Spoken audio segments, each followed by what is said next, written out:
Meat City, baby. Hello and welcome back to Meat City Gaming. JD here with another episode of Battle Bites here in World of Tanks on the console version of the game. And today I am in what I think is my favorite tank in the game. Give or take on the day, it might be one or two, but it's definitely up there. It is the T57 Heavy, and we're in a standard battle on Pearl River. And so the first thing that I noticed in this game, I started to make my way over to the valley, and I saw that there was a platoon of enemy tanks on the other team, a 3-tank platoon of E100s. And I thought to myself, okay, if we see that platoon of enemy E100s, or if we see any E100, because that's all of them on the enemy team, we know we need to be really careful because they're going to be coordinated. And E100, very heavily armored tank, big gun, can do a lot of damage, especially if you have 3 of them firing in synchronous. So I figured I would probably be safe over here. I thought the E100s might want to push up through the middle valley where they have kind of those tight corridors. They could really use their armor well. So I thought I would be okay over here on the this northeastern corner of the map. So I've made my way up into position, and I see some enemy tanks coming, and I see, yeah, heavy tanks, and I see an E100, and crap. So at this point I'm thinking, okay, get a damaging shot in here as they come around the corner, and then get the heck out. And I took one shot at the tank destroyer there, and then immediately start backing away, and I did get a little bit fortunate. I did bounce, I think, 2 or 3 rounds off of the turret of the tank. And that's one of the great things about the T57 Heavy. Of course, its main feature is that gun, 4-shot auto-loader, which is great, but what's even better is how quick that auto-loader reloads the full clip. It's like 25 seconds to get all 4 shots back and ready to go. So, great tank, and it has some armor. It's not great armor, it's not something you can rely on a lot, but that front nose of the turret really slopes in and angles in, and if they hit it, you know, anything other than flush, you got a good chance at bouncing, as we saw there. So that is going to be trouble. There's not only that platoon of E100s, but they had 2 or 3 tanks with them, and so I thought that's not going to work. We don't have enough heft over there. We don't have the numbers.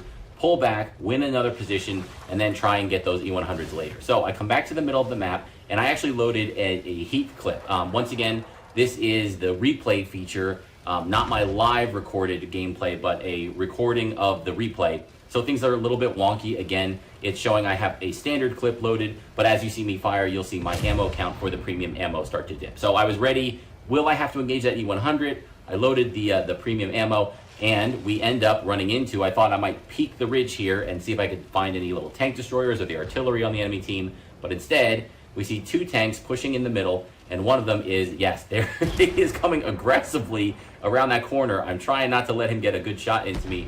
The Type 5 Heavy, that Japanese super heavy tank, I guess is its designation, really well armored. So the fact that we have this heat clip loaded is probably for the best, because we would probably need it to go through that tank just about anywhere other than if I had a flush side shot, which isn't likely to do in this little corridor. So I saw the Type 5 shoot, and now he's backing up. I think I have an opportunity. So we come around and we go 1, 2, 3 shots. That one did some damage to the engine. I get the 4th shot off, all of them at the lower plate. I don't know if I would be able to pen those if they were regular rounds, even having the lower plate. So full heat clip into the Type 5 Heavy there, and we do a nice chunk of damage. Unfortunately, we're not getting the live damage totals, again, due to the replay, but we can think it's probably going to be about 1,000 damage or so. So that was nice, and the fact that we're still here with this Type 5 Heavy, I feel like we need to make these shots count. We need to make this engagement go quickly. Again, I'm imagining those E100s pushing up the other flank. And here's the other tank. Was it a Progetto, I think, on the enemy team? I have that heat clip loaded again. We put a couple of shots in, and now I decide to back off and go for a full reload rather than let that 5 come around and put a big shot into me when I'm kind of angled poorly coming around the corner there. So we're going for a reload. Once again with the heat clip, I come out and do a distraction. I noticed that some of my tanks had done kind of a flank over the top and around the back, and I thought, oh, maybe he'll be looking the other way. But either way, he's not going to look at us both. He looked at me. I think it was only a tracking shot. I don't know if I took maybe a little bit of damage there, but he fired at me, which left our flanking tanks wide open to finish off the Type 5 Heavy. So great. We secured that center of the map, and now again my attention is coming back to this flank that we left earlier. And I'm thinking, okay, if those E100s won the flank, maybe they'll be going across that open field towards our flag, and I'll have some great shots into the side. So we have loaded our last premium ammo clip here, and as we're coming, we do see an E100, but it's the only one left. I don't know what they were doing on this flank, but they did a really good job. So we put 1, 2 shots into the lower plate, and 1 more to finish off the E100. So that platoon has been completely eliminated, and that leaves me with just I think I had a single shot left of the premium ammo. So I'm not gonna fire a single shot. We'll go for a reload, and we reload a standard clip here. And the timing is a little unfortunate because right as we go for the reload, there is kind of a push by the enemy here. I believe we're gonna see this medium tank is a Leopard 1, yep. So he comes in, pushes, and we do get that last shot in. We reloaded right at that second. We were able to get the shot in and get the kill on the Leopard 1. So I go again, I'm getting ready for a full reload here, and I think I already went for the reload as I saw that guy going across the open field there. There was no tanks around. I thought, let's get the full clip in, and we have ourselves a battle. It is 5 tanks to 4. Plenty of time left on the battle. We've got 9 minutes, and we can see the heavy down in front of me here. And now I'm like gonna give you a little lay of the land here. Here's the other tanks on my team. We have a 50 TP. He's on full health, and he's down in position there in the riverbank. I guess he was helping fight off those E100s. We have a T110 E5 on very little health, a rhinoceronte on half health, so he's doing pretty well. And in just a second, we could see the enemy. When you're in the replay feature, you can actually see the enemy tanks as well if you flip to them. But given that we couldn't in the battle, I'll try and stay away from those tanks other than when I'm flipping back and forth through here real quick. So at this time, I'm setting up in the T57 Heavy. I've got a full clip loaded, and I'm hoping somebody will provide a little bit of vision into there's 2 tanks kind of pushing on our base. And we actually have a second tank. I think it's an M103. It's a heavy tank. He's actually up behind a little cabin, the little houses behind our flag. And so he's kind of tucked in there, and the other 2 tanks are kind of trying to crest the hill here. So they're looking at him, trying to get shots and take him out so that they can get a push in on the base. And I saw that. I saw that arcing shot from the artillery hit our guy there. Actually, it looks like it's a medium tank that's up in that position. So I saw that. I'm thinking, man, he's stuck. Nobody else is going to make this push. I wish the 60, the TP would do it because he's on full health. But I think, you know what? We can't stand here and wait. I want to go help him because if he gets taken out, we lose our vision. We lose our extra angle of attack. So I decide I'm going to push in here, try and help him out, and try and get a little bit of a flank on these 2 tanks.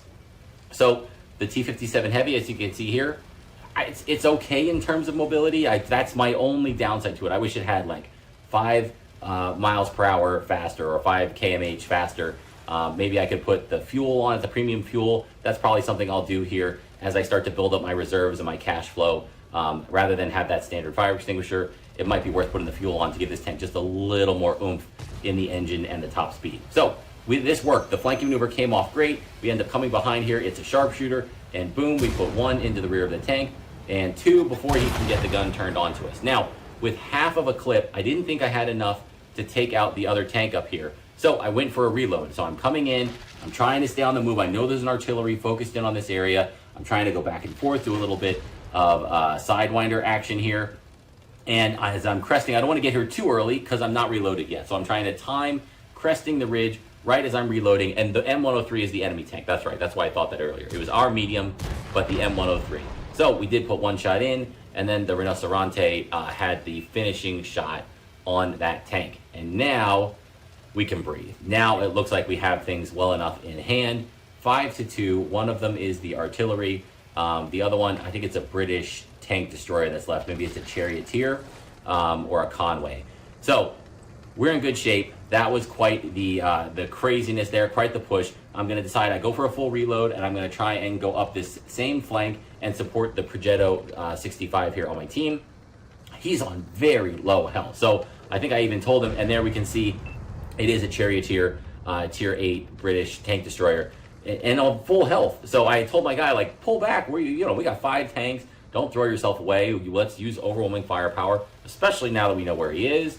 Hang up for a bit, but he's kind of overextended. He's kind of just stuck out here in the open. And then this move really dooms him. I understand trying to get the extra angle, trying to get the flank, trying to create that additional line of fire from another angle on the charioteer, but he pulled himself a little bit farther away from us, so now he's got no support, and he's a one-shot. So the charioteer spots him, he's behind the rock, and he's going to hang there, but we can see if we peek over the rock here, that charioteer is just bombing in here at full speed, and he only has to hit him once. And if he's got the big gun and the hesh, probably going to be able to get through there, even if it's not a full pen to do that 259 damage. But maybe not, we'll see. Here he comes, and he actually goes through the front of the tank there, but does take it out, and it was a quick look, but it might have been that final gun. It looked like a big barrel extension there. But thankfully, the cavalry has arrived. I knew his position thanks to the work of my teammate. Crest the ridge, put one shot into the charioteer